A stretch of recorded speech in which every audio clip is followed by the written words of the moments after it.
Hello प्यारे साथी, नमस्कार। छंद टॉपिक आपने दिया था। मैंने बोला था कि जल्दी वीडियो आ जाएगी, पर भाई यार मैं एक रिश्तेदारी में फंसा हुआ था, तो मैं वहाँ पे गिर गया था, तो मैं मतलब वहाँ से नहीं आ पाया, इसलिए वीडियो डिले हो गई। इसके लिए माफ़ी। तो चलिए छंद टॉपिक शुरू करते हैं। देखो, छंद। तो पहले हम बात करते हैं कि छंद से पेपर में क्वेश्चन कैसे पूछे जाते हैं, ठीक है। तो जैसे मान लो मैं छंद से पेपर में क्वेश्चन, जैसे कम्पिटेटिव एग्जाम हो या वैसे एग्जाम हो, दो तरीके से पूछे जाते हैं। एक तो फैक्ट वाइज पूछे जाएंगे, मतलब छंद क्या होता है, छंद का अर्थ क्या होता है, छंद का उल्लेख किसने किया, सर्वप्रथम उल्लेख किसने किया, इस तरीके से क्वेश्चन पूछे जाते हैं। और एक छंद से क्वेश्चन टाइप क्वेश्चन पूछे जाते हैं, जैसे मतलब आपको यहाँ पे कोई चार पंक्ति दे देगा, फिर उसके नीचे मतलब जैसे रोला है, सोरठा है, चौपाई है, या गीत का है, हर गीत का है, तो इस बारे में पूछेगा। मतलब जो चार पंक्तियां दी हैं वो क्या है, चौपाई है, हर गीत का, गीत का, मतलब कोई भी है तो उसको आपको बताना होगा, ठीक है। तो इसी और उसमें हम जैसे मात्राएं गिनते हैं तो वो बाद में चीज आएगी। मात्राएं गिनते हैं, 16 मात्राएं होंगी तो चौपाई होगी, 11 होंगी तो हीर होगा, 12 होगा तो तोमर होगा। इस वजह इससे क्या होता है, इससे हमें पता चलता है, तो वो आगे डिटेल्स में देखेंगे। पहले ये देखते हैं क्वेश्चन कैसे पूछते हैं, ठीक है। कोई पेपर में तो क्वेश्चन जैसे दो तरीके से क्वेश्चन पूछता है। एक तो फैक्ट वाइज पूछेगा, मान लो छंद है तो छंद का अर्थ क्या होता है, छंद का अर्थ क्या होता है। तो इसके भी आपको क्या करेगा, चार ऑप्शन देगा। ए मतलब मान लो बंधन, सार, और इसी तरीके से मतलब चार ऑप्शन दे देगा, ठीक है। तो इसका मतलब अगर हम देखें तो छंद का अर्थ क्या होता है, बंधन होता है, तो इसी तरीके से वो चार ऑप्शन दे देगा, ठीक है। तो ये तो हो गया फैक्ट वाइज क्वेश्चन। एक पूछता है जैसे मान लो चार, मतलब कोई आपको पंक्ति दे देगा, कैसे, चलो मैं लिख ही देता हूँ। देखो, जैसे दे देगा, मान लो मैं लिख देता हूँ, बंधुं गुरु पद पदुम परागा, सुरुचि सुभाष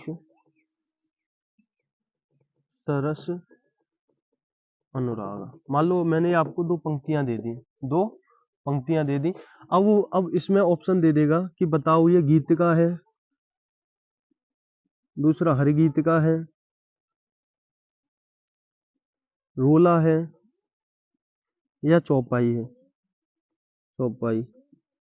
इस तरीके से इसमें क्वेश्चन पूछता है। एक तो फैक्ट वाइज पूछेगा, और एक क्वेश्चन कैसे पूछेगा, ये तो मान लो मैंने दो मतलब लाइनें लिखी हैं, दो पंक्तियां लिखी हैं। अब इनसे आपको पता करना है कि गीत का, हर गीत का, रोला, चौपाई, ये अधिकतम छह संख्या भी, छह पंक्तियां भी हो सकती हैं, और न्यूनतम दो पंक्तियां भी हो सकती हैं, ठीक है। तो अब हम कैसे पहचानेंगे, अगर आपने छंद पूरा पढ़ा होगा तो आप इस क्वेश्चन को कर सकते हो, अन्यथा नहीं कर सकते हो। अगर आपको पता होगा कि ये क्या है तो तभी आप बता सकते हो, ठीक है। तो अब हम देखते हैं कैसे होता है। अब देखो, अब सबसे पहले हम इसमें क्या करते हैं, सबसे पहले मात्राएं गिनते हैं, सबसे पहले मात्राएं गिनते हैं। जैसे देखो यहाँ पे बंदऊ, बंदऊ, तो यहाँ पे कौन सी बिंदी लग रही है, चंद्र बिंदु तो पीछे लग रहा है, चंद्र बिंदु का लग रहा है यहाँ पे पीछे। ये कौन सी अनुस्वार वाली बिंदी है, तो अनुस्वार वाली बिंदी के लिए कितनी मात्राएं आती है, दो। और दो को हम कैसे लिखते हैं, वर्तुल रेखा, इस तरीके से बनाते हैं। इसका मतलब कितना होता है, दो। इससे हम कितनी मात्राएं गिनते हैं, दो मात्राएं गिनते हैं, ठीक है। और देखो, अब जैसे द है, द पे कोई मात्रा है, कोई मात्रा नहीं है, तो इसके लिए कितना आएगा, एक। इसको क्या कहते हैं, इसको कहते हैं खड़ी पाई। क्या कहते हैं इसको, खड़ी पाई। अब इसी तरीके से इस पे क्या है, चंद्रबिंदु, चंद्रबिंदु की कितनी मात्रा आती है, एक मात्रा, एक मात्रा। ये एक नहीं है, ये है दीर्घ, ये है ये है वर्तुल रेखा, और ये है खड़ी पाई, तो इसको खड़ी पाई बोलते हैं। जो खड़ी पाई होती है इस तरीके से होती है, इसको कितनी मात्रा में गिनते हैं, एक मात्रा में। और एक वर्तुल रेखा होती है, इसको किससे गिनते हैं, इसको दो मात्रा में गिनते हैं। आगे इतनी बात समझ में नहीं, ये तो क्वेश्चन है कैसे पेपर में पूछा जाता है, उस तरीके से मैं बता रहा हूँ, ठीक है। इसके बाद डिटेल्स में चलेंगे, छंद क्या होता है, छंद के बारे में समझेंगे, फिर उसके बाद क्वेश्चन प्रैक्टिस करेंगे। आगे बात समझ में या नहीं। अब देखो आगे, अब जैसे गुरु है, अब गुरु में इसमें क्या होती है, छोटे ऊ की मात्रा है, तो छोटे ऊ की मात्रा के लिए एक आता है। एक का मतलब क्या आती है, खड़ी पाई आती है, इसको क्या बोलते हैं, खड़ी पाई। अभी ये भी डिटेल में आगे देखेंगे, खड़ी पाई कैसे, क्या और कहाँ से आती है, कितनी और किस किस पे खड़ी पाई लगेगी, किस किस पे वर्तुल रेखा लगेगी, सब कुछ आगे समझेंगे, ठीक है। तो पहले इसको देखो, अब इसको कहते हैं वर्तुल रेखा। वर्तुल रेखा को कितने गिनते हैं, दो, तो इसको क्या कहते हैं, वर्तुल रेखा, वर्तुल रेखा, ठीक है। वर्तुल रेखा कैसे, जैसे अब देखो यहाँ पे कौन से, गुरु, रू, गुरु, रू, वो नहीं होता है, छोटे ऊ की मात्रा होती है इसमें, तो छोटे ऊ की, छोटे के लिए लगाते हैं कौन सी, खड़ी पाई। तो अभी ये आगे और भी डिटेल्स में बताऊंगा। अभी मैं इसके लिए एक, इसके लिए एक, इसके लिए एक, और इसके लिए कितने आएगी, एक, इसके लिए भी एक आएगी, इसके लिए एक आएगी। अब देखो, रा, रा, रा के बाद बड़े आ का डंडा है, तो बड़े आगे लेके आती है वर्तुल रेखा। वर्तुल रेखा का मतलब दो मात्रा है, तो यहाँ पे हम क्या लिखेंगे, वर्तुल रेखा। एस नहीं है, ये क्या है, वर्तुल रेखा, मैंने पहले ही लिख दिया। और इसके लिए भी, अब देखो इनको गिनेंगे। अब इनको गिनेंगे तो मैंने कहा था कि वर्तुल रेखा को कितना गिनेंगे, दो गिनेंगे, तो दो 2 4 5 6 7 8 9 10 11 12 13 14 15 16। तो इसमें कितनी मात्रा बैठ रही है? 16 मात्रा। इसी तरीके से इस नीचे वाले को गिनो। अब इसमें अब देखो, अब ये मैं डिटेल्स में बार बार तो नहीं बता सकता, जैसे अब मैं आगे डिटेल्स में करवा दूंगा तो ये आप खुद करने लगोगे। सॉरी, अभी तो आप ये डेमो वीडियो तो शायद आपको पता होगा। तो देखो इधर, अब एक इसका भी एक आएगा, इसकी भी एक आएगी। क्यों आएगी? इसमें भी छोटे होगी, इसमें भी छोटे होगी, इसमें भी छोटे होगी। ठीक है, शुरू से। अब यहाँ पे सुभाष में इसमें छोटी होगी, इसमें आका डंडा है तो इसमें कितना आएगा? 2 मात्रा है। 2 मात्रा यानी वर्तुल रेखा आएगी। अब समय क्या आएगा? एक एक एक एक एक, और यहाँ पे भी एक, यहाँ पे 2, यहाँ पे 2। अब इनको भी गिनो, ये भी 16 बैठनी चाहिए। 2 2 4 5 6 7 8 9 10 11 12 13 14 15 16। ये भी कितनी बैठ रही है? 16। अब देखो 16 मात्राएं बैठ रही है इसमें। क्या बैठ रही है? 16 मात्राएं। अगर आपने छंद पढ़ा होगा तो आप बता सकते हो कि 16 मात्राएं किस में आती हैं। रोला में आती हैं, सोरठा में आती हैं, चौपाई में आती हैं, गीतका में आती हैं, हरगीतका में आती हैं। तो अभी मैंने ऑप्शन कितना लिखा? ये लिखे, गीतका, हरगीतका, रोला, चौपाई। अब ऊपर से देखें तो गीतका में कितनी गीतका में कितनी मात्राएं आती हैं, और हरगीतका में, रोला में, और ये चौपाई में। अब देखो रोला में कितनी आती है? 24। और गीतका में कितनी आती है? 26। और हरगीतका में कितनी मात्रा होनी चाहिए? 28। और चौपाई में होनी चाहिए 16 मात्राएं। तो चौपाई में 16 मात्रा होनी चाहिए, इसमें 16 मात्रा है या नहीं है? इसमें भी 16, इसमें भी 16। तो इसके हिसाब से कौन सा सही हो गया? चौपाई। तो हमारा कौन सा आंसर हो जाएगा? चौपाई। इस तरीके से इन क्वेश्चंस को करते हैं। ठीक है, तो मैंने आपको बताया, क्या क्या बताया अभी। क्वेश्चन दो तरीके से पूछे जाते हैं, एक फैक्ट वाइज पूछे जाएंगे, एक क्वेश्चन इस तरीके से पूछा जाएगा। ठीक है, तो ये समझ में आ गया होगा आपको कैसे क्वेश्चन छंद से पूछे जाते हैं। तो इस दो तरीके से पूछे जाए, हम दोनों तरीकों को कवर करेंगे। ये तरीका जैसे फैक्ट वाइज हो गया, फैक्ट वाइज में भी और डिटेल्स में जा सकता है। छंद के मतलब बेसिक मतलब बेसिक से पूछ सकता है, तो बेसिक में भी बताएंगे हम। ठीक है, तो अभी चलो मैं शुरू करता हूँ। अब देखो, आधे घंटे में या पौन घंटे में जितनी भी वीडियो बन सकती है, जितनी आपके पास भेजी जा सकती है, वैसे मैं रिकॉर्ड तो पूरा ही करूंगा इसको, पर आपके पास जितनी भेजी जा सकती है उसको मैं भेजने की कोशिश करूंगा, क्योंकि व्हाट्सएप के जरिए ज़्यादा लंबी फाइल नहीं भेजी जा सकती है, और भेजी जा सकती होगी तो मैं ट्राई कर लूंगा। ठीक है, अब देखो इधर, इसको मैं इरेज कर देता हूँ पहले।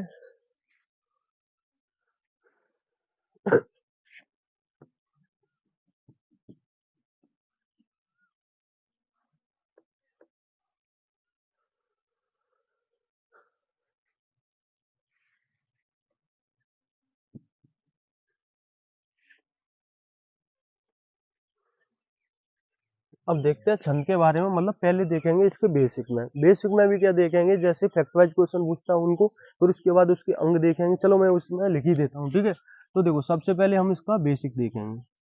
बेसिक देखेंगे मतलब मैं इसी तरीके से इस छंद को कभी भी पढ़ाऊं तो इसी तरीके से पढ़ाता हूँ, ऑफलाइन में भी इसी तरीके से। तो सबसे पहले मैं इसका बेसिक बताता हूँ, फिर उसके बाद मैं इसके अंग बताता हूँ, फिर अंग के बाद, अंग को अवयव भी कहते हैं। क्या कहते हैं इसको? अवयव। अवयव कितने होते हैं? 7 अवयव होते हैं, इसको भी देखेंगे। फिर उसके बाद भेद।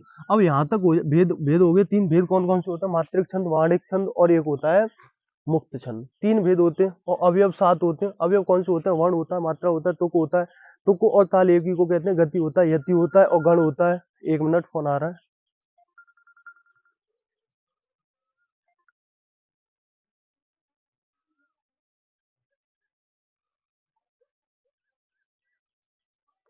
ठीक है, तो वो फोन आ रहा था, इसलिए अभी मैं इसको फ्लाइट मोड पे लगा देता हूँ।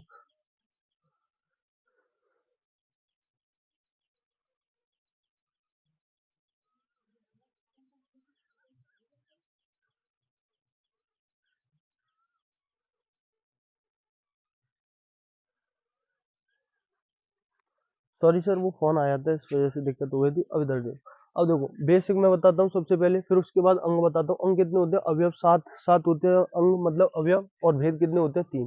अब इन तीनों को करने के बाद कोई भी ऐसा टॉपिक नहीं बचता कि जो कॉम्पिटेटिव एग्जाम में पूछता हो।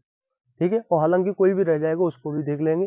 फिर उसके बाद शब्द की प्रैक्टिस समझ रहे हो? जैसे कोई कठिन कठिन शब्द होते हैं, जैसे मान लो चौपाई में कोई कठिन शब्द हो गया, तो उसको छांट छांट के मैंने एक जगह मतलब रखे हुए हैं, तो उसको मतलब यहाँ पे प्रैक्टिस हो जाती है। तो अब देखो, अब जैसे मान लो आप 4 पंक्तियां मैंने अभी दी थी, जैसे बंदो गुरु वाली, तो उसमें उसमें क्या है? 4 पंक्तियां एक साथ तो नहीं है, शब्द ही है ना। तो शब्द जो जो कठिन शब्द होते हैं, तो उनको एक जगह पे लिख के उनकी फिर मात्राएं कन्वर्ट करवा के, जैसे मान लो मैंने अभी बंदो लिखा था, तो बंदो, इसी तरीके से बहुत सारे शब्द हैं। तो उनको अब इनकी मात्रा कैसे? अब इस बच्चों को किसमें दिक्कत हो सकती है? एक होता है द्वंद। द्वंद द्वंद्व छोड़ो, नन ही लिखो, नन ही।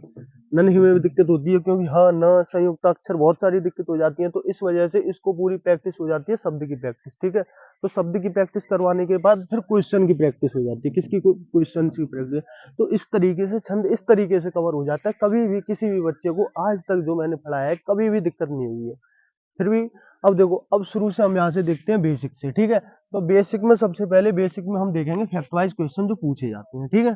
तो बेसिक, अब बेसिक में जैसे मान लो जो छंद है, हम किसको पढ़ रहे हैं? छंद को। तो छंद के बारे में हमको हर एक चीज पता होनी चाहिए या नहीं पता होनी चाहिए? छंद के बारे में हमको हर एक चीज पता होनी चाहिए। तो छंद का अर्थ क्या होता है? छंद का अर्थ क्या होता है? सॉरी उधर खेत में। अब देखो छंद का अर्थ, छंद का अर्थ क्या होता है? छंद का अर्थ होता है बंधन। छंद का अर्थ क्या होता है? बंधन। अब देखो, अब बंधन होता है, इसका अर्थ क्या होता है? बंधन।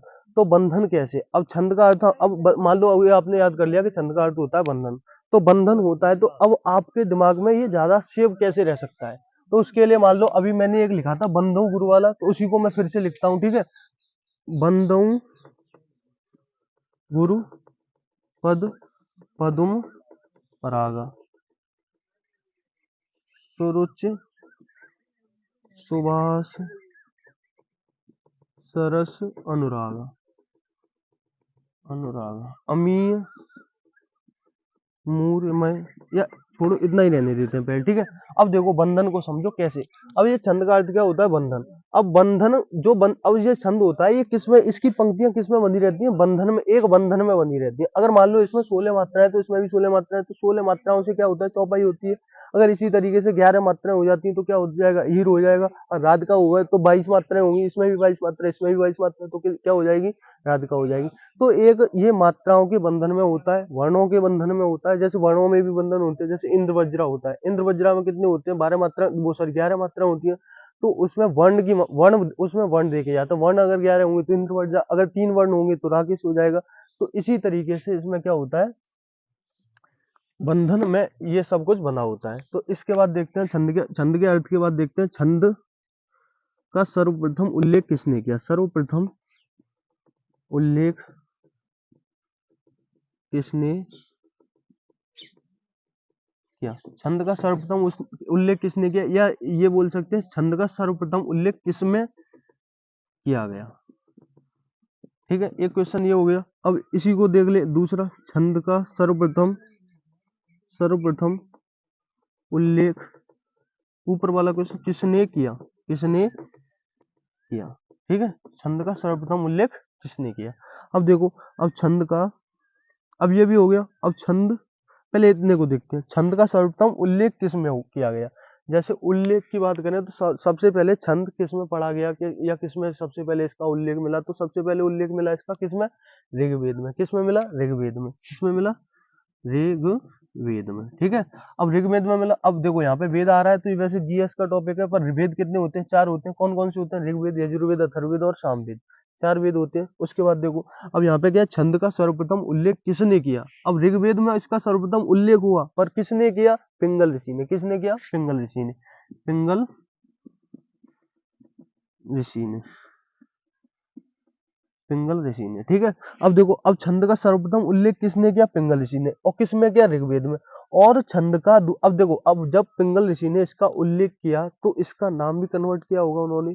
छंद छंद तो है, उसका दूसरा नाम क्या है? छंद का पिंगल। क्या नाम है उसका दूसरा नाम? छंद का पिंगल। छंद का दूसरा नाम, दूसरा नाम पिंगल।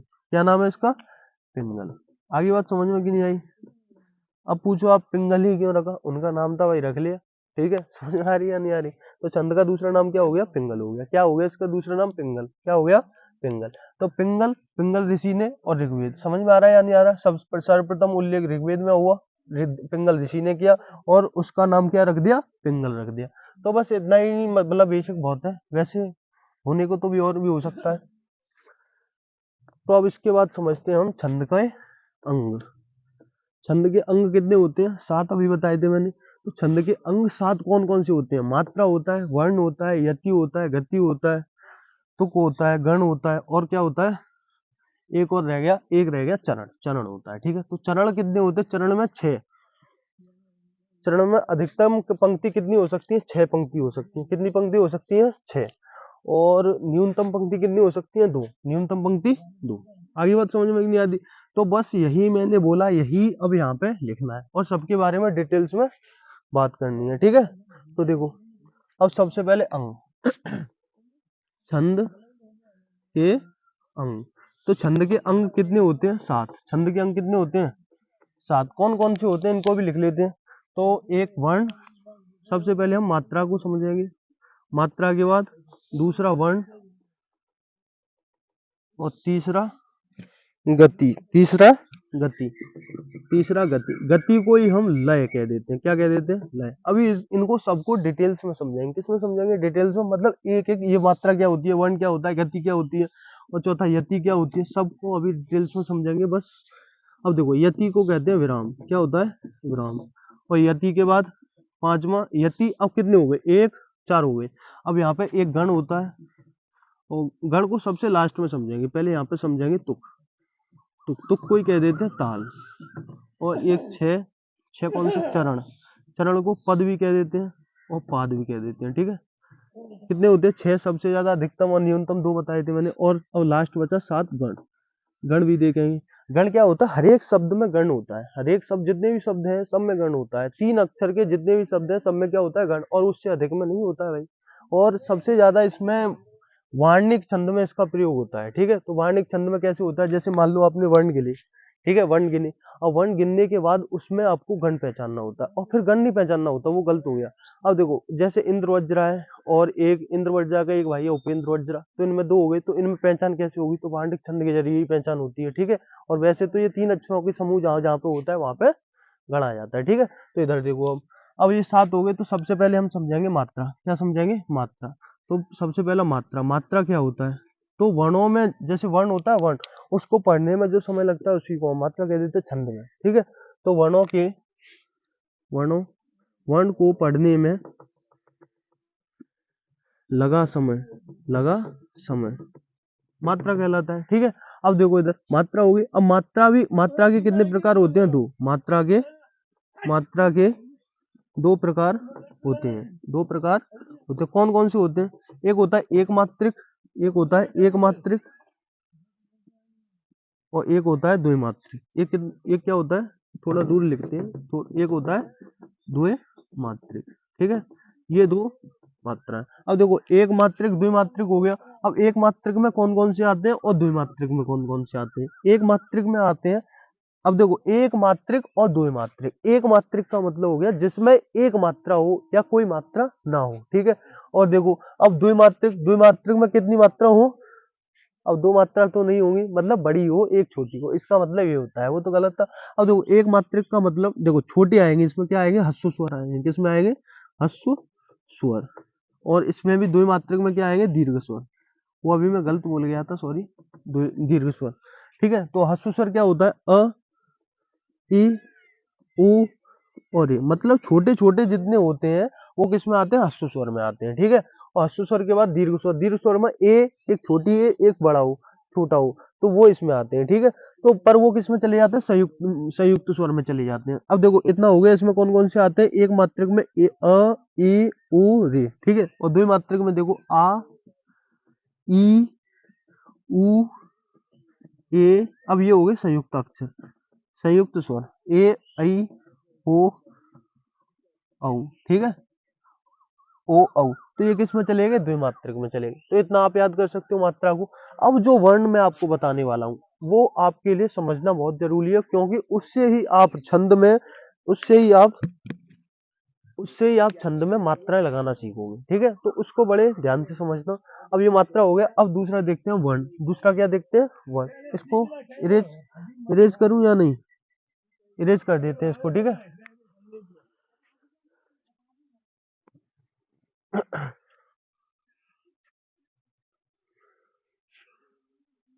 मात्रा समझ में आया या नहीं आया? बस उसमें कुछ नहीं, एक एक मात्रिक, एक द्विमात्रिक, बस उसको ही। अब एक मात्रिक में ह्रस्व स्वर आते हैं और द्विमात्रिक में दीर्घ स्वर आते हैं, बस। और ह्रस्व स्वर कौन से होते हैं? आई और ए, और उसमें बड़े वाले होते हैं आ, ई, उ, ए, ऐ, ओ, औ, ठीक है। अब समझते हैं हम क्या? मात्रा। क्या समझते हैं? मात्रा नहीं, सॉरी, वर्ण। वर्ण। अब वर्ण समझना बहुत ज्यादा जरूरी है आपके लिए, और इसको बड़े ध्यान से देखना, ठीक है। तो वर्ण क्या होता है इसको देखो। वर्ण, अब वर्ण होते हैं दो प्रकार के, एक होता है लघु वर्ण और एक होता है भाई दीर्घ वर्ण। दीर्घ वर्ण, और दीर्घ वर्ण को ही हम गुरु वर्ण भी कह देते हैं। क्या कह देते हैं? गुरु वर्ण। ठीक है, तो ये हो गया पहला, ये हो गया दूसरा। अब देखो लघु वर्ण को किससे शो करते हैं, किससे दिखाते हैं? तो इसको दिखाते हैं भाई खड़ी पाई। किससे? खड़ी पाई। अभी मैंने बताया था, क्वेश्चन करवाया था तब खड़ी पाई बताई थी। इसको क्या कहते हैं? खड़ी पाई। क्या कहते हैं इससे? खड़ी पाई। और इसको दीर्घ वर्ण को दिखाते हैं हम वर्तुल रेखा से। किससे? वर्तुल। ऐसे नहीं है भाई, ये वर्तुल रेखा है। क्या है? इसको क्या बोलते हैं? वर्तुल रेखा। एक मिनट में वीडियो देख लूं, चल भी रही है या बंद हो गई? चल रही है। देखो, एक हो गया खड़ी पाई और एक क्या हो गया? वर्तुल रेखा। ठीक है, इतना बात समझ में आ गया। अब सेम टू सेम जो मैंने अभी मात्रा में बताया था, जो मैंने मात्रा में बताया था वही इसमें थोड़ा सा ज्यादा है। ठीक है, अब देखो गौर से देखना इधर। अब देखो, आप सोच रहे होगे मैं उधर बार बार क्यों देख रहा हूँ, उधर रोड है ना तो वहां पे नजारे होते ही रहते हैं, इस वजह से उधर देखना पड़ रहा है। ठीक है, अब देखो इधर। अब दीर्घ वर्ण, लघु वर्ण और दीर्घ वर्ण। ठीक है, अब लघु वर्ण क्या होता है? लघु वर्ण में क्या क्या आते हैं? अ, ए, ओ और ए, मतलब छोटे वाले आएंगे इसमें। कौन से आएंगे? छोटे वाले। अब एक बात और ध्यान, और इसमें क्या आएगी? एक चंद्र बिंदु आएगा। क्या आएगा? चंद्र बिंदु। चंद्र बिंदु। अब इसका मतलब क्या हो, ध्यान से समझना। अब इसी से आप इनको लगाना सीखोगे मात्राओं को। देखो, अगर अ की मात्रा आएगी, अ की मात्रा आएगी तो क्या आएगा? कौन सी पाई आएगी? खड़ी पाई। अगर ई की मात्रा आएगी तो कौन सी आएगी? खड़ी पाई। उ की मात्रा आएगी तो खड़ी पाई। री की मात्रा आएगी तो खड़ी पाई। और चंद्र बिंदु आएगा तो खड़ी पाई। ठीक है, अभी इतना समझ में आया? बस इतना ही समझो, और इसमें समझाता हूँ, फिर उसके बाद में इसके एग्जाम्पल भी दूंगा। ठीक है, तो और अच्छे तरीके से समझ में आ जाएगा। और देखो इधर, अब इसमें क्या कहा था? आ, ई की मात्रा, उ, उ के बाद ए, आई, ओ, औ। और क्या आता है इसमें? अनुस्वार। इसको क्या कहते हैं? छोटी अंक खाली, छोटे अंक से अंगूर नहीं, अनुस्वार कहते हैं इसको। क्या कहते हैं? अनुस्वार। और इसको कहते हैं विसर्ग। क्या कहते हैं इसको? विसर्ग। तो जहां अगर अगर आ की मात्रा आएगी तो क्या आएगा? वर्तुल रेखा आएगी। ई की मात्रा आएगी तो क्या आएगी? वर्तुल रेखा आएगी। वर्तुल रेखा का मतलब इनकी अगर बड़ी की मात्रा आएगी, बड़े ऊ की मात्रा आएगी, मतलब बड़ी चीज की मात्रा आएगी तो उनको दो मात्राओं में गिनेंगे। अगर छोटी की मात्रा आएगी तो उनको एक मात्रा में गिनेंगे। इतनी बात ध्यान में रखनी है। अब देखो, ए की मात्रा आएगी तो ए से एडी की मात्रा किसमें आएगी? किसमें आएगी? वर्तुल रेखा लिखेंगे। ए इसमें वर्तुल रेखा, वर्तुल रेखा, वर्तुल रेखा, वर्तुल, वर्तुल। आगे बात समझ में? जैसे मान लो मैं अभी आपको एक मतलब शब्द लिखता हूँ जिसका मतलब बस इसको, इसके लिए एग्जांपल लिख रहा हूँ, उसका वो शब्द कहीं भी एग्जिस्ट नहीं करता है। ठीक है, तो इधर देखो, अब जैसे मैंने लिखा,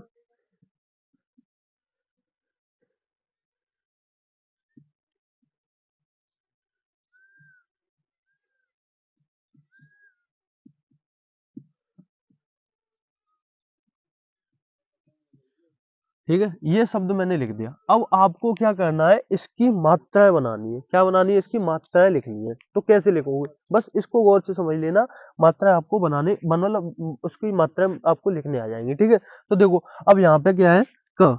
क पे किसी की मात्रा दिख रही है आपको? क पे किसी की मात्रा दिख रही है? किसी की भी मात्रा नहीं दिख रही। तो जब किसी की भी मात्रा नहीं होती है, छोटी मात्रा होती है, मतलब छोटे अ की मात्रा होती है, तो उसमें क्या आती है? खड़ी पाई। तो इसके लिए क्या आएगी? खड़ी पाई आएगी। ठीक है, इतनी बात समझ में आ गई।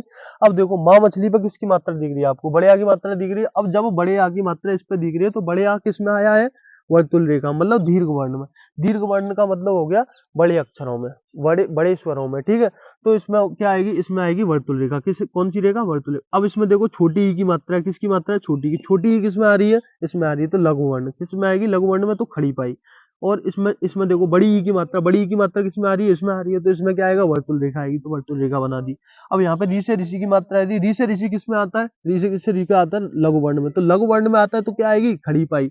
तो खड़ी पाई लिख दी। अब यहाँ पे देखो, यहाँ पे ए से एडी की मात्रा आ रही है। ए से एडी किस में आती है? ये आ रही है, इसमें आ रही है। तो किस में आ रही है? दीर्घ वर्ण में आ रही है। दीर्घ वर्ण में आ रही है तो यहाँ पे क्या आएगा? वर्तुल रेखा। क्या आएगी? वर्तुल रेखा। और इसमें क्या आ रही है? बड़ी ए की मात्रा, बड़ी ए से एनक मतलब इस ये मात्रा आ रही है, तो ये किस में आएगी? दीर्घ वर्ण में। किस में आएगी? दीर्घ वर्ण। दीर्घ वर्ण में आएगी तो इसमें क्या आएगा? वर्तुल रेखा आएगी। क्या आएगी? वर्तुल रेखा। तो वर्तुल रेखा बना दी। अब इसमें क्या आएगी? ओ की मात्रा, ओ की मात्रा ये ओ की मात्रा ओ आ रहा है इसमें, तो ओ किस में आता है? दीर्घ वर्ण में। दीर्घ वर्ण में आता है तो यहाँ पे क्या आएगी? वर्तुल रेखा। तो ये वाली वर्तुल रेखा आएगी। ठीक है, अब यहाँ पे औ औ ये रहा। औ किस में आ रहा है? इसमें आ रहा है। इसमें आ रहा है तो ये कौन सी रेखा आएगी? वर्तुल रेखा। वर्तुल रेखा का मतलब इसकी दो मात्राएं गिनेंगे। क्या गिनेंगे? दो मात्रा गिनेंगे, और खड़ी पाई जहाँ पे आएगी उसकी एक मात्रा गिनेंगे, और ये जहाँ पे आएंगे उसमें क्या गिनेंगे, दो मात्रा गिनेंगे। तो अभी मैं गिन के भी दिखाऊंगा। अब यहाँ पे देखो अंग से अंगूर ये आ रहा है, तो इसमें क्या आएगी, इसमें क्या आएगी, वर्तुल रेखा, वर्तुल रेखा। अब इसमें क्या है, ये वाली आ रही है, तो ये वाली भी क्या आएगी, वर्तुल रेखा। तो वर्तुल रेखा इसमें बना दी, ठीक है। अब मान लो अगर मैं आपको लिख दूं ऐसे, लज लजमा, क्या लिख दी मैंने, लजमा। तो इसको कैसे बनाएंगे, देखो अब इसमें क्या होता है, जो ये छोटे वाला है, अब पहले इसको देखो, इसमें क्या आ रही है, एक मात्रा आएगी, इसमें क्या आएगी, वर्तुल रेखा ही तो आएगी। अब पर यहाँ पे देखो इसमें क्या आ रही है, छोटी मतलब आधी आ रही है। तो जब इधर की साइड आधी आती है, या यहाँ पे मैं इसमें ह कर देता हूँ, ठीक है। तो ह से पहले अगर आधा अक्षर आता है, तो इधर आगे वो संयुक्त अक्षर में बदल जाता है। तो यहाँ पे कितनी हो जाती है, दो, और इधर हो जाएगी, यहाँ पे भी डंडा आ रहा है, तो यहाँ पे भी कितनी हो जाएंगी, दो। अब ये आपके समझ में नहीं आया होगा, मेरे को पता है, पर मतलब इसको बताने के बाद और भी बताएंगे, उसको बताने के बाद जब बताऊंगा प्रैक्टिस में बताएंगे, तो आपको आराम से समझ में आ जाएगा, ठीक है। तो अभी आप इसको देखो, ये समझ में आया या नहीं आया। अब इनको गिनेंगे कैसे। अब देखो वर्तुल रेखा को मैंने बताया कितनी गिनते हैं, दो गिनते हैं। तो दो, दो चार, पाँच छः, सात आठ, नौ दस, ग्यारह बारह, तेरह चौदह, पंद्रह, सोलह, सत्रह, अठारह, उन्नीस। कितनी इसमें मात्रा कितनी होगी, 19 मात्रा। आगे बात समझ में नहीं आएगी, मात्रा गिनने सीखे या नहीं सीखे, बस अगर मात्रा गिनने सीख गए तो छंद में आपको कहीं भी दिक्कत नहीं होगी, इस बात की गारंटी है, ठीक है। तो बस मात्रा गिनने तो आ गई होंगी आपको। अब देखो इनमें कंफ्यूजन हो रहा हो तो मैंने अभी आपको बेसिक क्वेश्चन करवाया था, तब भी बताया था। जैसे ये है, इसको क्या बोलते हैं, वर्तुल रेखा। क्या बोलते हैं इसको, वर्तुल रेखा।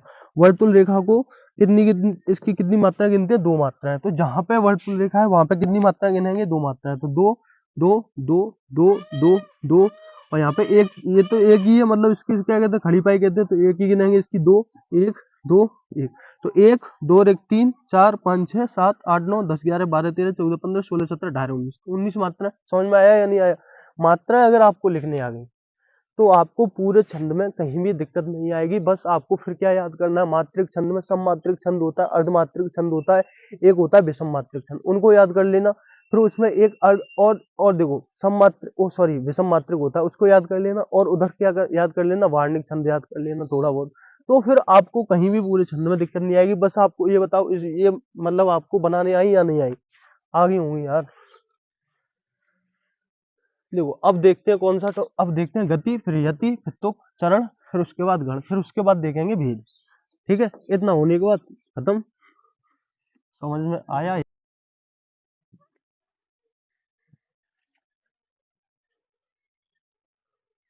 अब क्या देखेंगे, गति। अब देखो ये वाली होगी, ये वाली भी होगी। अब देखते हैं गति को। अब गति क्या होती है, अब गति तो बहुत सिंपल है, इसको भी समझ लो। दो गति, गति मतलब लय। आपने लय भी सुना होगा, गति भी सुनी होगी। बाइक चल रही है, गति में चल रही है, रुक रही है, कहीं पे रुक जाएगी तो वो यति हो जाएगी, मतलब विराम ले रही है वहां पे। और एक होता है लय। अगर किसी चीज को लय में बोला है, जैसे मतलब वो जय हनुमान ज्ञान गुण सागर, जय कपीस तिहुँ लोक उजागर, ये मतलब बिल्कुल लय में बोलते जा रहे हैं, कहीं पे नहीं रुक रहे हैं, तो वो क्या होगी, लय हो गई, गति में वो चल रहे हैं। जैसे मैंने बोला, श्री रामचंद्र कृपालु भज निज मन हरण भाव है धारणम। अब मतलब ये किस में हो गया, लय में हो गया, मतलब गति में, एक गति में कहीं भी न रुको तो वो क्या हो जाती है, गति हो जाती है, लय हो जाती है। आगे बात समझ में। तो ये गति हो जाती है। तो गति में अब इसमें क्या लिख सकते हैं, छंद में एक निरंतरता हो, या ऐसे लिख सकते हैं, किसी पंक्ति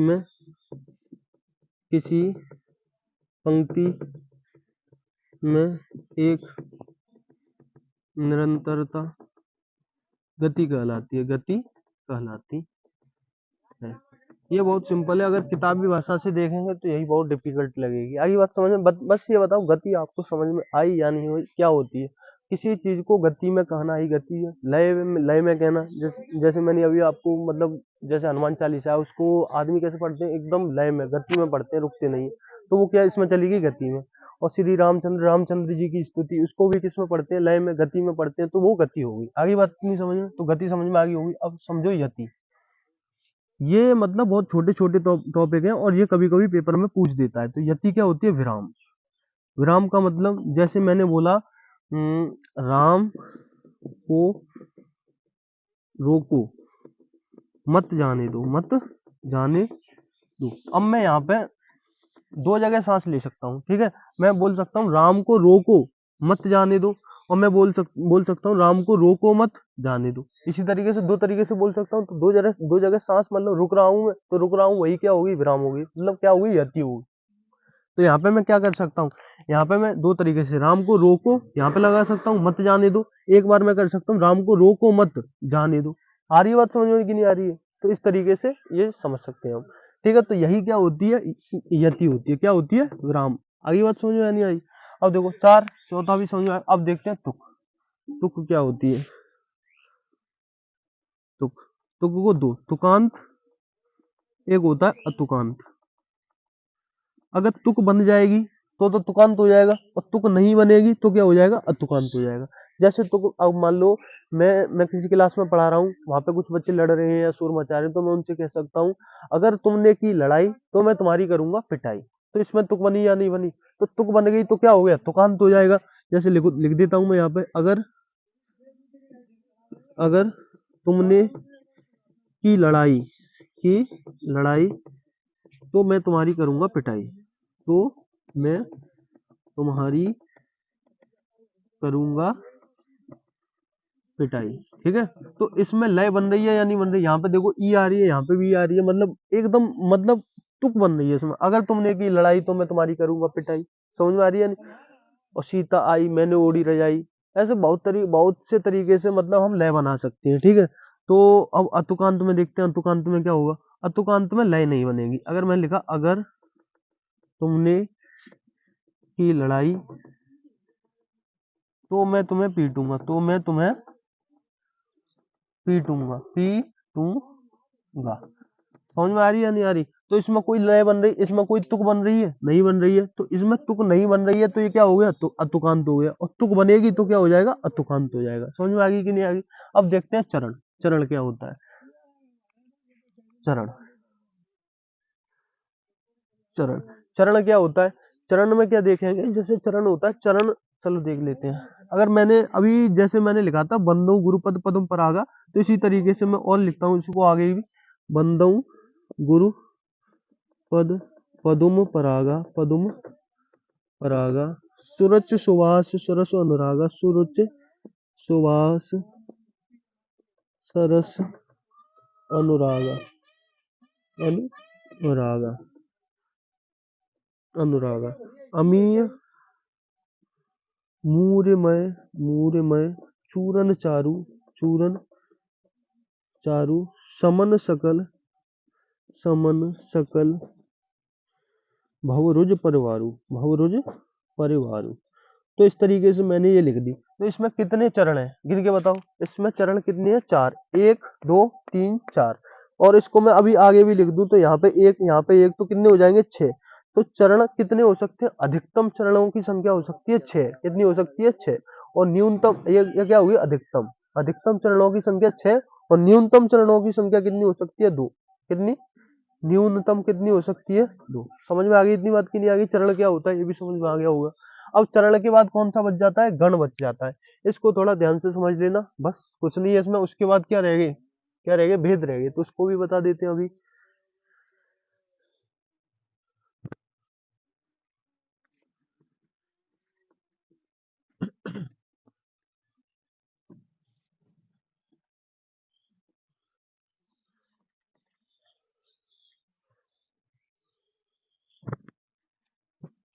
सॉरी भाई, इसके लिए सबके लिए सॉरी।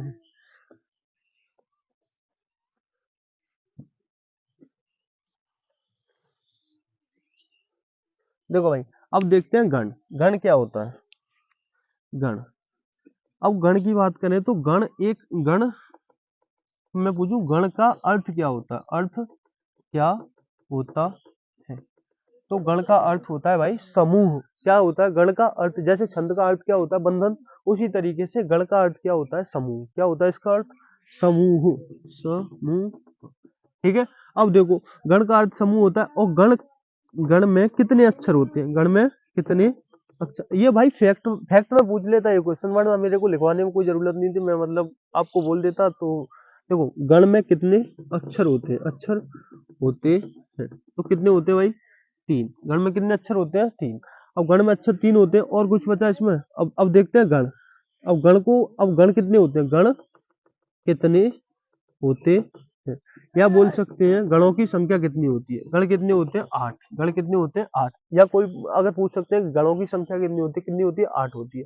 अब 8 हमको याद भी करने पड़ेंगे, तो उसके लिए एक ट्रिक है,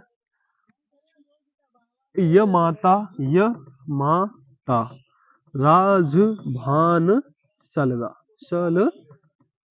आगे बात नहीं समझ में, तो बस इसको मतलब 4 5 6 बार दोहरा लेना, अपने हाथ पे लिख लेना तो याद हो जाएगी। बस या माता राजवंश लगा, या माता राजवंश लगा, या माता राजवंश लगा, या माता राजवंश। बस अगर ये याद हो गई तो आपको सारे गण याद हो जाएंगे। ठीक है, कैसे याद हो जाएंगे इसको भी देखो, कितने होते हैं 8 होते हैं, तो 8 भी लिख देते हैं। 1 2 3 4 5 6 7 8। ठीक है, 8 होते हैं गण। अब देखो, अब कैसे, अब 8 को कैसे याद करेंगे। सबसे पहले मैंने क्या बताया, गण में कितने अक्षर होते हैं, अक्षर कितने होते हैं 3 होते हैं। तो शुरू में जैसे यहाँ से शुरू करेंगे तो 3 अक्षर लेंगे, क्या यहाँ से शुरू से शुरू करना है, यहाँ से शुरू किया, कितने अक्षर लिए 3, 3 लिए, तो य मा ता, तो यहाँ पे क्या लिख देंगे, य मा ता। ठीक है, इतना लिख लिया। फिर इसके बाद आगे आओ, यहाँ से देखेंगे, फिर उसके बाद माँ के बाद 3 अक्षर लेंगे, 3 अक्षर, तो मा ता रा, पीछे का तो गायब हो गया, मा ता रा। अब मातारा हो गया। अब इसके बाद भी 3 अक्षर, ता के बाद 3 अक्षर, 1 अक्षर, 2 अक्षर और ये 3 अक्षर, तो ताराज, ताराज, ताराज के बाद अब रा से 3 अक्षर, 1 2 3, तो भा तक खत्म होगा, राज भा। तो क्या हो गया यहाँ पर, राज भा। राज। 1 मिनट वीडियो चेक कर लूं चल रही है या नहीं चल रही,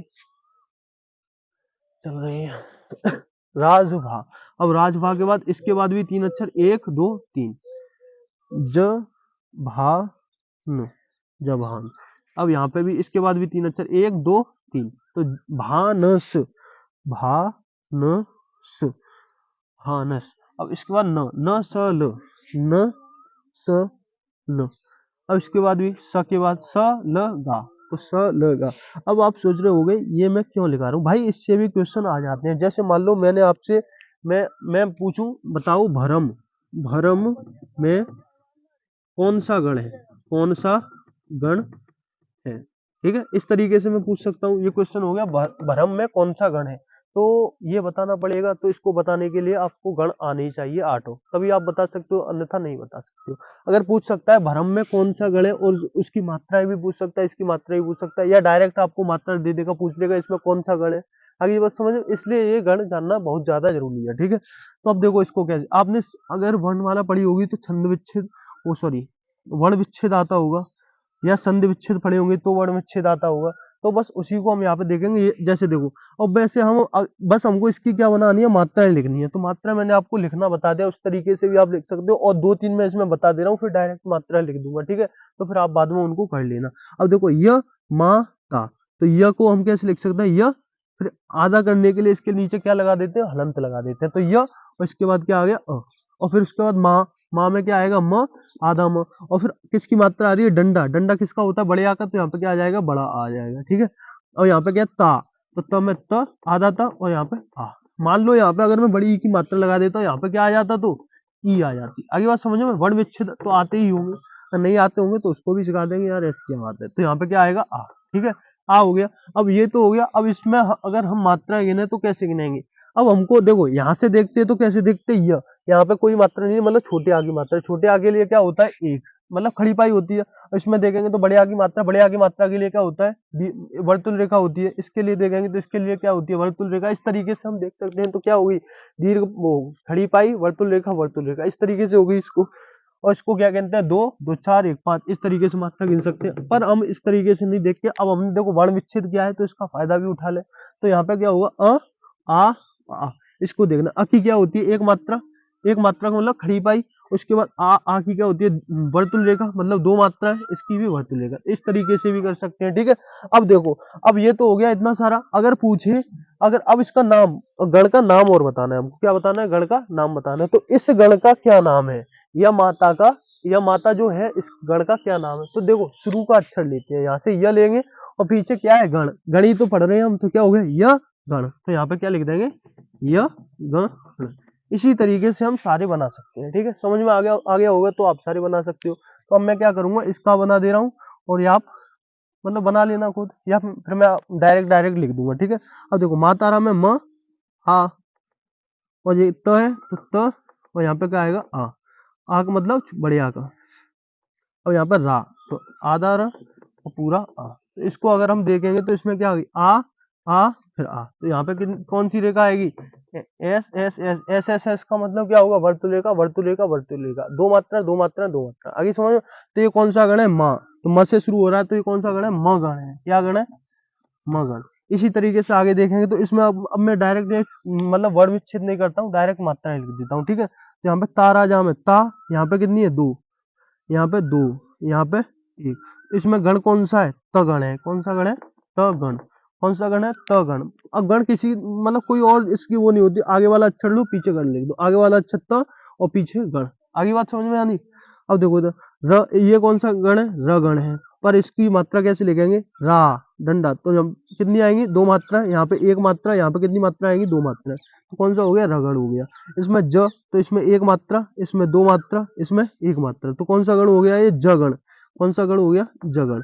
इसी तरीके से इसमें भा, दो मात्रा, इसमें न में एक मात्रा, इसमें एक मात्रा। तो ये कौन सा गण हो गया, भगण। कौन सा गण हो गया, भगण। अब देखो इसमें नसल, तो नसल में न से शुरू हो रहा है तो नगण। अगर इसकी मात्रा देखते हैं तो मात्रा कैसे होगी, न सल, एक एक एक एक एक एक एक एक का मतलब खड़ी पाई खड़ी पाई खड़ी पाई। इसको वर्तुलिका बोलते हैं, इसको खड़ी पाई बोलते हैं। स लगा हमें, देखो स में एक, ल में एक और गा में खड़ी पाई। खड़ी पाई नहीं सॉरी, ये खड़ी पाई होती है, वर्तुलिका होती है। एक एक दो, तो ये कौन सा गण है, सगण है। कौन सा है, सगण। आगे बात समझ। अब मैंने एक क्वेश्चन पूछा था, भ्रम में कौन सा गण है, इसको बताओ अब्बा। भरम, सबसे पहले हम इसको कैसे पहचानेंगे, भरम में कौन सा गण है। पहले देखो भ, इस पर कितनी मात्रा है, इसकी कितनी आएगी, खड़ी पाई आएगी, क्योंकि इसके पीछे कोई मात्रा नहीं है। कोई मात्रा नहीं है, छोटे आगे मात्रा है, छोटे आगे मात्रा है तो किसमें आएगा, लघु वर्ण में आएगा, लघु वर्ण में आएगा तो इसकी क्या होगी, खड़ी पाई होगी। क्या होगी, खड़ी पाई। तो खड़ी पाई आ गई एक, इसकी भी खड़ी पाई, इसकी भी खड़ी पाई। अब देखो एक एक एक कहाँ पे आ रहा है, इनमें देखो एक एक एक आ रहा है, नहीं आ रहा, एक एक एक नहीं आ रहा, एक एक एक नहीं आ रहा, एक एक एक नहीं नहीं नहीं। अब इसमें आ रहा है एक एक एक एक एक एक आ रहा है, तो इसमें कौन सा गण है, न गण है। कौन सा गण है, न गण। तो इसका ऑप्शन होगा न गण। इसमें कई सारे गण दिए हुए होंगे तो उसमें से कौन सा ऑप्शन सही हो जाएगा, न गण सही हो जाएगा। आगे बात समझ में कि नहीं आ गई। इस तरीके से इससे क्वेश्चन पूछे जाते हैं। आगे बात समझ में यानी। अब देखो आगे देखते हैं। अब आगे देखो, हमने बेसिक देख लिया, बेसिक देख लिया और इसके अंग सातवीं अंग भी देख लिया। ये भी खत्म हो गया, ये भी खत्म हो गया। अब बात आती है भेद की। किसकी बात आती है, भेद की। तो भेद तक क्लियर करवाएंगे, उसके बाद प्रैक्टिस है, वो तो बाद की बात है। तो भेद देखते हैं इसके। मैं टाल दूं इसको।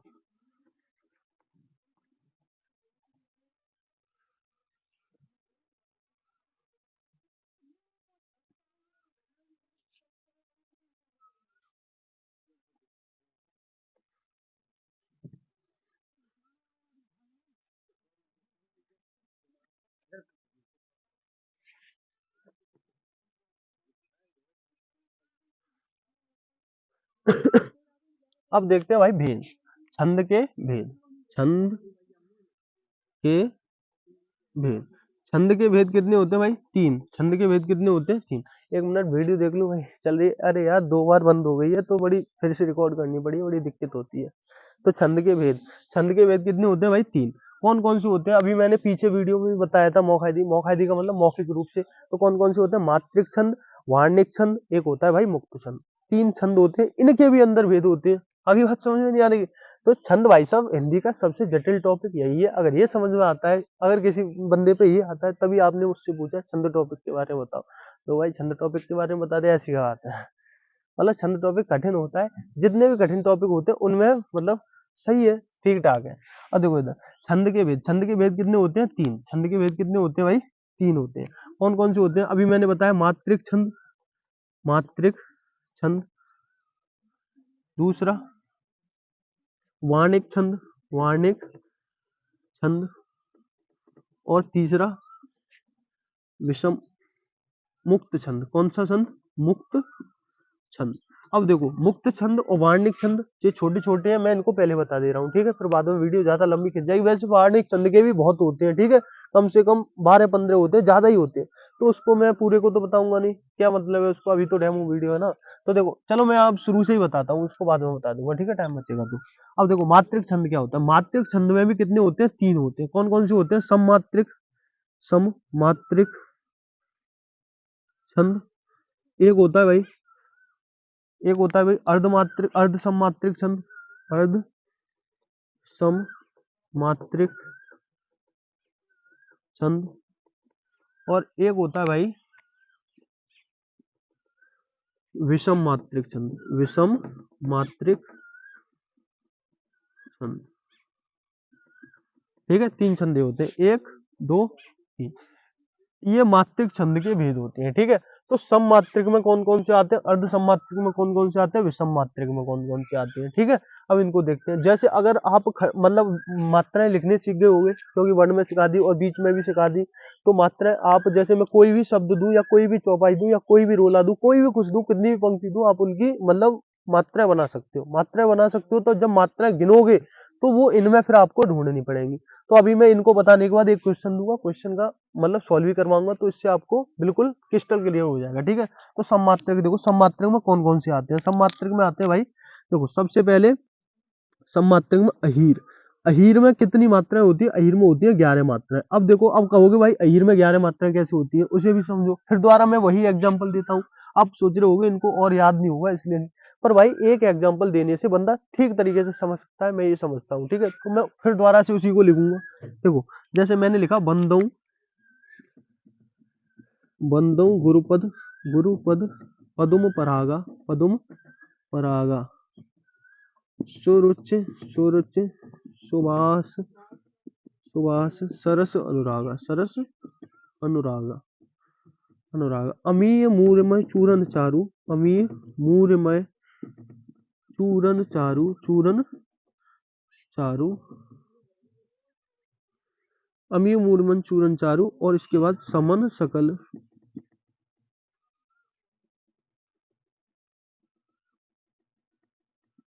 भवरोज परिवारु, भवरोज परिवारु, परमाणु। ठीक है, ये जैसे मैंने दिया। अब मैंने आपको ये मात्राएं भी अभी गिनवाई थी, तो कितनी मात्राएं बैठी थी इसमें, 16 मात्राएं बैठी थी, क्योंकि ये चौपाई है, तो चौपाई में हर एक पंक्ति में 16 मात्राएं बैठती हैं। तो इसकी एक बार फिर और देख लेते हैं। इसमें कितनी आएंगी, दो आएंगी। इसमें कितनी आएंगी, दो, दो यानी कि बढ़ तो लेगा दो, एक, एक, एक, एक, एक, एक, एक, एक, एक, और यहाँ पे एक, दो, दो, तो दो, दो, चार, पाँच, छह, सात, आठ, नौ, 10, 11, 12, 13, 14, 15, 16। इसमें कितनी मात्राएं बैठती है, 16 मात्राएं। इसमें 16 मात्रा, अगर इसमें 11 मात्राएं बैठती, अगर गिनने पे कितनी मात्राएं बैठती, 11। अगर 11 मात्राएं बैठती तो कौन सा छंद होता है, ये अहीर छंद होता, मतलब अहीर अहीर में चला जाता। अगर इसमें 16 बैठती है तो ये कौन सा है, चौपाई है। अगर इसको गिनने पे कितनी मात्रा बैठती, 11, 11 मात्रा बैठती, तो हम इसको क्या कहते हैं, अहीर कहते हैं। क्या कहते हैं, अहीर। अगर इसमें 12 मात्राएं बैठती तो क्या कहते हैं, तोमर। क्या कहते हैं, तोमर। तोमर होती तो कितनी होती इसमें, 12। अगर इसको गिनने पे अगर 12 मात्राएं आती तो इससे क्या कहते, तोमर। अगर इसको गिनने पे 16 मात्राएं ना आके कितनी मात्राएं आती, 12, तो क्या कहते, तोमर। अभी इसमें 16 मात्राएं, तो ये क्या कहलाएगी, चौपाई कहलाएगी। क्या कहलाएगी, चौपाई। अगर इसमें गिनने के बाद अगर कितनी 12 मात्राएं आती तो तोमर, 11 आती तो अहीर। अब इसी तरीके से आगे बढ़ते रहते हैं। अब इसके अहीर हो गया, तोमर हो गया, इसके बाद चौपाई। चौपाई में तो आपको 16 मात्राएं दिखेंगी, वो तो उसका मतलब अलग ही है। और चौपाई के बाद राधिका, राधिका, राधिका में कितनी होती है, 22, 22 मात्रा। अगर इसमें गिनने के बाद 22 मात्रा बैठती, तो 22 मात्रा बैठती तो यहाँ पे क्या हो जाता है, ये क्या हो जाता, राधिका। चौपाई ना होगी, क्या हो जाता, राधिका। इसी तरीके से हम आगे देखते चलते हैं। राधिका के बाद गीतिका, गीतिका, गीतिका नहीं, रोला। रोला में कितनी होती है, 24, 24 होती है। तो 24 कैसे होती है, इसमें 11 विषम में होती है और 13 सम में होती है। अब ये विषम सम क्या होता है, इसको भी समझ लो। जैसे मैंने यहाँ पे एक चरण लिखा, फिर यहाँ पे एक चरण लिख दिया, एक यहाँ पे, एक यहाँ पे, बीच में क्या लगा है, कॉमा लगा हुआ है, कॉमा लगा हुआ है। तो 1, 2, 3 और ये 4, तो 4 हो गया। ये विषम अक्षर होता है, ये सम होता है, ये विषम होता है, ये सम होता है। तो इसी तरीके से बटे होते हैं, ये विषम और ये सम, और ये विषम और ये सम। तो बस हम इसी को यहाँ पे देख लेते हैं। देखो, अगर इधर की साइड आ रहा है तो विषम, मतलब 11 किस में होंगी, विषम में होंगी, और 13 किस में होंगी, सम में होंगी। आगे बात समझ में।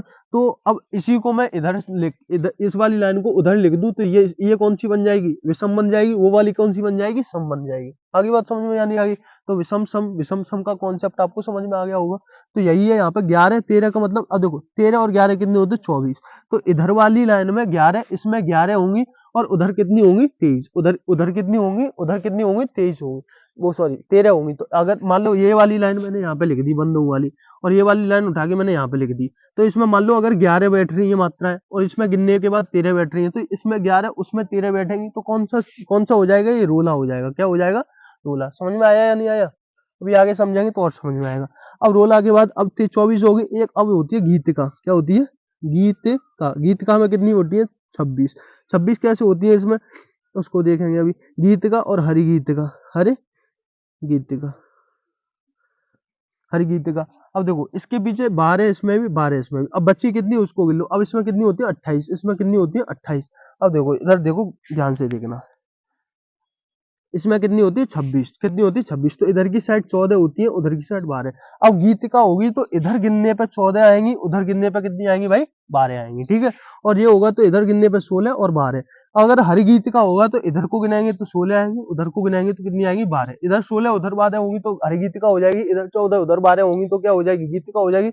अगर इधर 11 उधर 13 होंगी तो क्या हो जाएगी रोला हो जाएगा। अभी भाई देखो, अगर इसमें अगर आपको दिक्कत आ रही है ना तो वीडियो को फिर दोबारा देखना पड़ेगा फिर तो, या फिर मेरे को फिर दोबारा से बताना पड़ेगा। ये थोड़ा जटिल टॉपिक है तो इसलिए इसमें थोड़ी सी दिक्कत आ ही जाती है, ठीक है विषम सम में।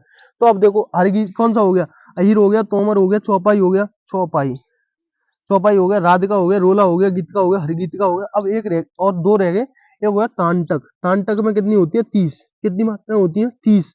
और एक होता है वीर आला, वीर आल्हा। वीर आल्हा में कितनी होती है भाई 31 मात्राएं होती है। मान लो जैसे चौपाई में गिनते हैं तो 16 मात्राएं बैठती है, कितनी बैठती है 16। अब मान लो 16 ना बैठ के यहाँ पे बैठती 31, तो 31 बैठती तो ये चौपाई नहीं होता, क्या होता वीर आला होता। क्या बोलते हैं इसको वीर आला।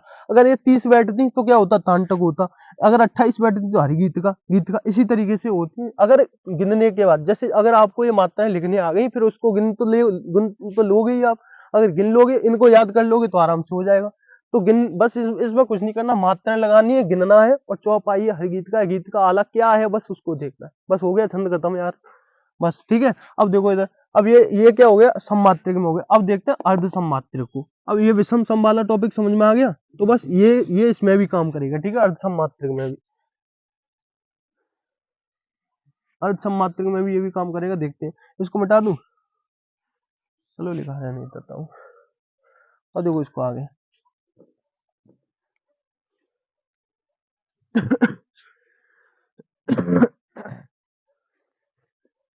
अब देखो भाई, अब अर्ध सममात्रक में कौन कौन से आते हैं। इसमें आता है एक बरवय। अब बरवय में कितनी मात्रा होती है अभी बताते हैं। और एक बरवय के बाद दोहा, दोहा के बाद सोरठा, सोरठा और बरवय हो गया, दो हो गए, सोरठा हो गया, एक होता है वो उल्लाल। क्या होता है उल्लाल।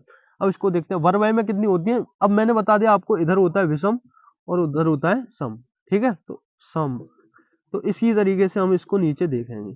अब देखो, अब बरवय में विषम में कितनी होती है इसमें। अब पहले दोहा में और सोरठा में देखते हैं, क्योंकि देखो दोहा में कितनी और सोरठा में कितनी होती है। सोरठा में देखो पहले सोरठा में होती है 11 और 13, 11 13 और इसमें भी देखो 11 13। तो इन दोनों में कंफ्यूज हो सकता है, कंफ्यूजन आपको हो सकता है। तो आपको एक बात ध्यान रखनी है, अगर जैसे ही सोरठा खत्म होगा तो वो दीर्घ पाई पे खत्म होगा। किस पे होगा वो, सॉरी खड़ी पाई पे खत्म होगा। किस पे खत्म होगा खड़ी पाई पे। जैसे यहाँ पे खत्म हो रहा है, किस पे खत्म हो रहा है, किस पे खत्म हो रहा है बताओ, वर्तुल रेखा पे खत्म हो रहा है। तो वर्तुल रेखा पे खत्म ना होगी इसकी लाइन, किस पे खत्म होगी खड़ी पाई पे। अगर खड़ी पाई पे खत्म होगी तो वो क्या होगा सोरठा। अगर अगर देखो, अब रोला किस पे खत्म होगा वर्तुल रेखा पे। अगर ये इसी पे खत्म होता है और बैठती है कितनी इसमें 24 बैठती है, तो कितना, तो क्या हो जाएगा ये रोला हो जाएगा। अगर ये खड़ी पाई पे खत्म होता है तो क्या हो जाएगा सोरठा।